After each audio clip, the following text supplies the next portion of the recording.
ദൈവത്തിന് മഹത്വം. നമ്മുടെ പ്രതിദിന ആഹാരം ജൂൺ 10. ധാരാളം സമയം.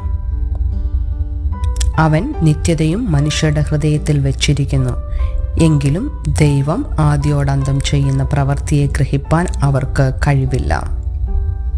എൻ്റെ സുഹൃത്തിൻ്റെ വീട്ടിലെ അലമാരയിൽ ലിയോ ടോൾസ്റ്റോയിയുടെ യുദ്ധവും സമാധാനവും എന്ന പുസ്തകത്തിൻ്റെ വലിയ പതിപ്പ് കണ്ടപ്പോൾ എനിക്ക് ഒരിക്കലും അത് പൂർത്തിയാക്കുവാൻ കഴിഞ്ഞിട്ടില്ല എന്ന് ഞാൻ പറഞ്ഞു. മാർട്ടി അടക്കിയ ചിരിയോടെ പറഞ്ഞു, അത് ഞാൻ അധ്യാപക ജീവിതത്തിൽ നിന്ന് വിരമിച്ചപ്പോൾ ഇനിയെങ്കിലും നിനക്ക് വായിക്കാൻ സമയം കിട്ടുമെന്ന് പറഞ്ഞ് എൻ്റെ ഒരു സുഹൃത്ത് നൽകിയ സമ്മാനമാണ്. സഭാപ്രസംഗി 3 ആദ്യത്തെ 8 വാക്യങ്ങൾ വളരെ സാധാരണമായ ജീവിതത്തിലെ ചില പ്രക്രിയകളുടെ താളാത്മകവും നിയന്ത്രണാതീതവുമായ തിരഞ്ഞെടുപ്പുകളെ പറ്റി പറയുന്നു. സഭാപ്രസംഗി 3 ആദ്യത്തെ 8 വാക്യങ്ങൾ ജീവിതത്തിലെ സാധാരണമായ ചില പ്രക്രിയകളുടെ അനിയന്ത്രിതമായ തിരഞ്ഞെടുപ്പുകളെ പറ്റി താളാത്മകമായി പറയുന്നു.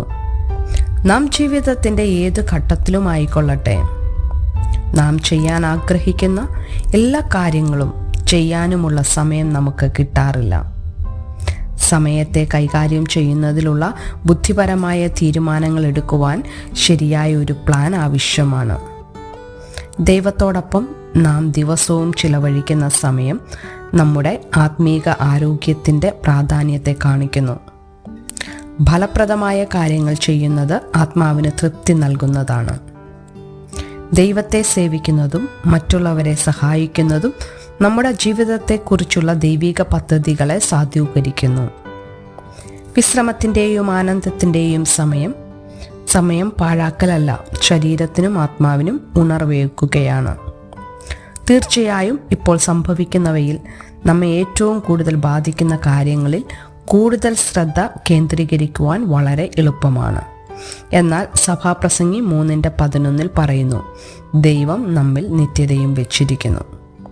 നിത്യതയുമായി ബന്ധപ്പെട്ട കാര്യങ്ങൾക്ക് മുൻഗണന നൽകുവാൻ ഓർമ്മപ്പെടുത്തുന്നു. ഇത് നമ്മെ വളരെ പ്രധാനപ്പെട്ട ചില കാര്യങ്ങളെ മുഖാമുഖം കാണുവാൻ ഇടയാക്കും, പ്രത്യേകിച്ചും ആരംഭം മുതൽ അവസാനം വരെയുള്ള ദൈവത്തിൻ്റെ നിത്യമായ കാഴ്ചപ്പാടിന്. ചിന്തിക്കുക, നിങ്ങളുടെ സമയം ചെലവഴിക്കുന്ന രീതിയെക്കുറിച്ച് നിങ്ങൾക്ക് എന്ത് വ്യത്യസ്ത തെരഞ്ഞെടുപ്പുകൾ നടത്താം.